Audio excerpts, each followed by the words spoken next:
Bien, empecemos una serie de vídeos relativas al estudio del átomo y el sistema periódico dentro del temario de segundo de bachillerato. En este tema vamos a empezar primero partiendo de un repaso de los modelos atómicos básicos que se ven en secundaria, el modelo de Dalton, el de Thomson, el de Rutherford. Vamos a llegar a la conclusión de que el modelo de Rutherford tiene una serie de limitaciones y hay una serie de antecedentes al modelo de Bohr, que es el siguiente, como es la integración de los espectros atómicos, la hipótesis de Planck y el efecto fotoeléctrico, y ello nos llevará a la formulación del modelo atómico de Bohr, que también presentará sus limitaciones.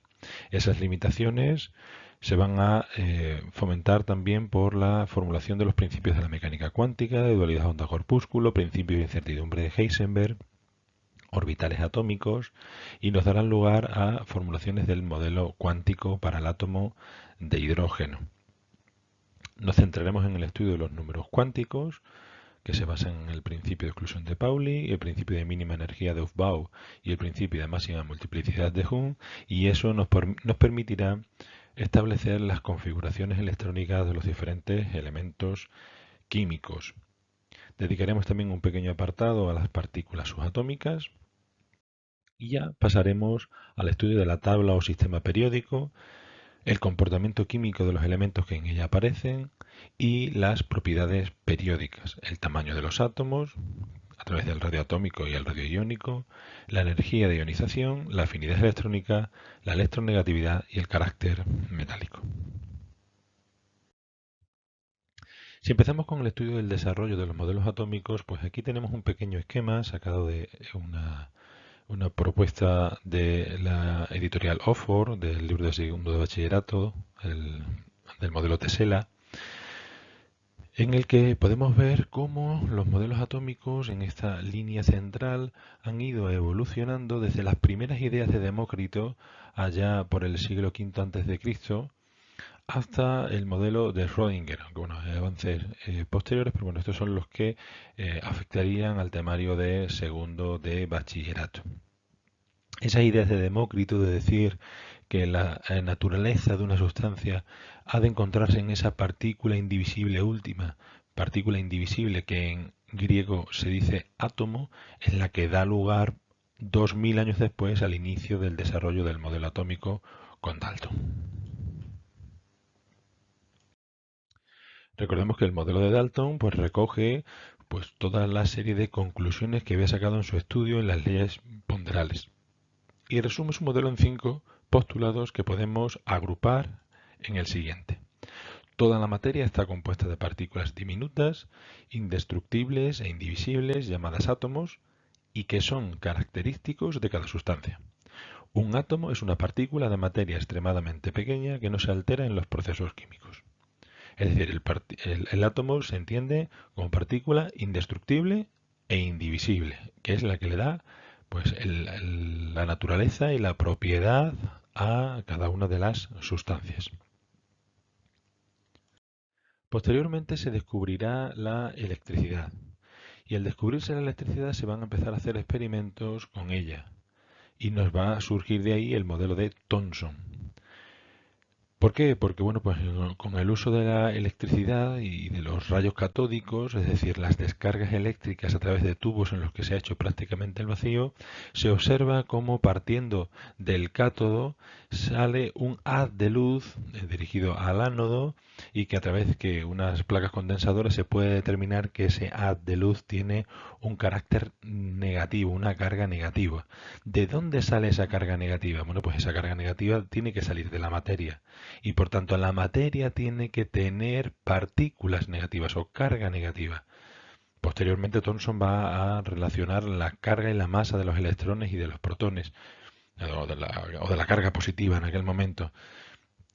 ¿De dónde salía esa partícula negativa? Bueno, pues Thomson propone este modelo que tenemos aquí, que dice que considera el átomo como una partícula densa en la cual están incrustados los electrones, es decir, una partícula densa de carga positiva, en la cual están incrustados los electrones. Y en ciertas condiciones de excitabilidad, pues esos electrones pueden salir despedidos.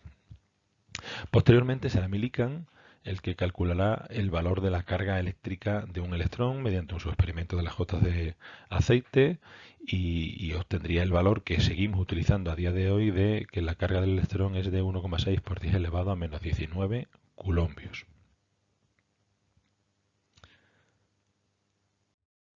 El siguiente modelo que entra en juego es el modelo de Rutherford. Rutherford estaba haciendo experiencias con el uso de la radiactividad. Se había descubierto los minerales radioactivos y estaban haciendo esa experiencia para ver la capacidad de penetrabilidad que tenía esas radiaciones emitidas de esos minerales radioactivos. En concreto estaban utilizando uranio que estaba introducido en una caja de plomo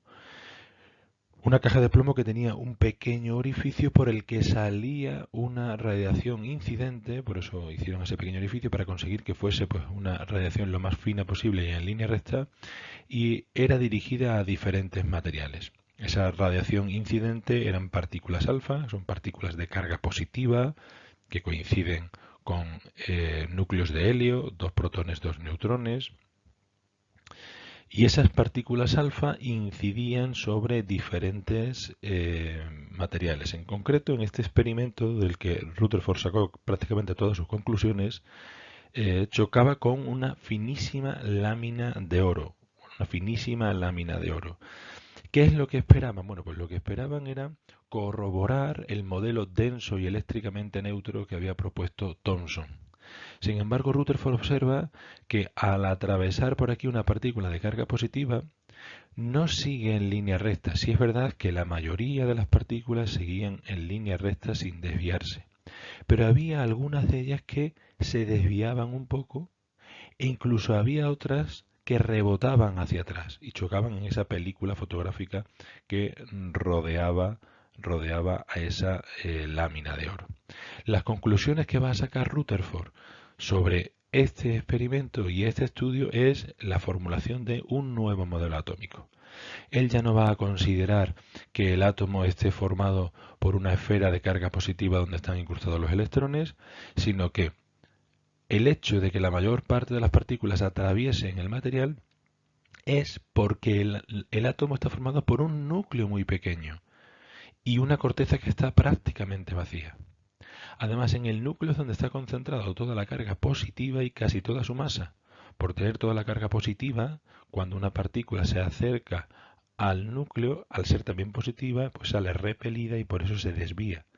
Y tener toda su masa, al tener una masa bastante grande, si una partícula positiva tiende a chocar, pues al chocar contra algo grande es como si nosotros nos chocamos contra un elefante, pues salimos despedidos hacia atrás. Ese era el planteamiento de Rutherford para su modelo. Un modelo que fue válido, un modelo que le otorgó el premio Nobel, pero que planteaba algunas incógnitas, que son sus limitaciones. Además, en 1932 se sabía también que el modelo de Rutherford pues tenía una limitación importante, que era la estabilidad del núcleo, cómo iba a tener los protones que ya se habían descubierto juntos, todos aglutinados en el núcleo sin repelerse. Y además las masas medidas no coincidían con la masa del protón que se había estimado anteriormente. Bueno, pues todo se va a solucionar cuando en 1932 el inglés Chadwick, al hacer también experimentos radioactivos, bombardea átomos de berilio con esas partículas alfa y observa que en ese bombardeo se desprende una nueva partícula sin carga, pero con masa y de masa similar a la del protón. Esta partícula desprendida es lo que se conocerá como neutrón, que es pues la otra partícula constituyente del núcleo de los átomos. Y puesto que la materia es neutra, el núcleo deberá tener un número de cargas positivas igual al de los electrones, y en el núcleo es donde están también los neutrones. Es decir, que con esto llegamos a la configuración actual del átomo. La configuración actual del átomo que todos estudiamos en secundaria y en bachillerato, y desde la que partimos a nivel macroscópico nos dice que el átomo está dividido por una corteza en la que se encuentran los electrones girando y un núcleo donde se encuentran los protones y los neutrones. Los valores de carga y masa de protones, electrones y neutrones son los que tenemos en la tabla y los elementos químicos los solemos representar así. El elemento químico X se suele acompañar de dos numeritos, Z y A. ¿Qué significan Z y A? Bueno, pues Z es el número atómico, que indica el número de protones que tiene el núcleo de los átomos, y A es el número másico, que es la suma de protones y de neutrones que tiene el núcleo de los átomos. Y además, en los elementos que son neutros, Z suele coincidir con el número de electrones. Pero como decía, pues el modelo de Rutherford tiene algunas limitaciones. ¿Cuáles son las limitaciones? La primera y fundamental, pues que según la ya teoría probada, la probada teoría electromagnética de Maxwell, al ser el electrón una partícula cargada en movimiento, debería emitir radiación. Si iba emitiendo radiación, al fin y al cabo iría perdiendo energía interna propia, energía eléctrica propia del electrón.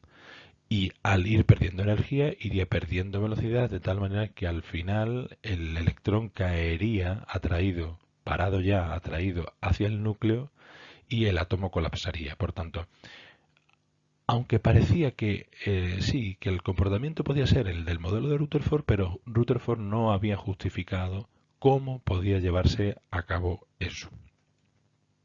Y tampoco fue capaz de integrar pues otro descubrimiento de la época que eran los espectros atómicos que veremos en el siguiente vídeo. Hasta aquí hemos hecho un repaso de los modelos básicos que se han ido viendo en secundaria para adentrarnos a partir de ahora en el modelo de Bohr.